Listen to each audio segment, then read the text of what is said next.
what's the dynamic like? It must be a very different dynamic when you're playing with your clubs such as Sale or Saracens, but also playing with England or the Lions, and bringing people together to work together in this very high performance environment for literally a couple of weeks in some instances. How do those two experiences differ?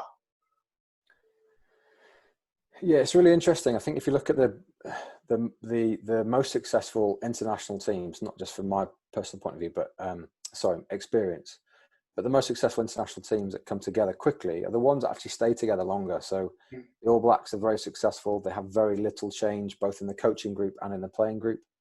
The English team that won the World Cup in 2003, they'd been together for 50, 60, 70 caps. They were a very, very experienced team that played together for a long time. And it, unfortunately, with the way that international teams work, is that you only get little set periods to be able to embed what you really understand and know about each other. So if you're constantly chopping and changing, which I certainly experienced through my England career, it's really, really hard to build up any sort of relationship, any sort of understanding with the people that you're playing inside and outside of. I mean, I must admit, when I went to New Zealand in 2008, you'd have thought that we'd have loads of preparation leading up to it. We had 2 weeks to prepare for the first test in Auckland, basically because the Premiership season had just finished.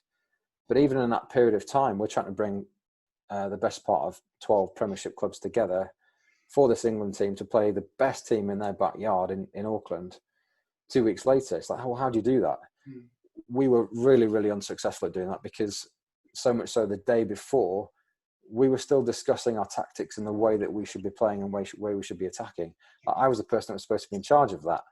And I'm kind of looking around going, Jesus Christ, what's going to happen tomorrow if I haven't got a clue what's supposed to be going on? And we had a mixture of Wasps players on one side, we have a mixture of Leicester players, both teams doing incredibly well.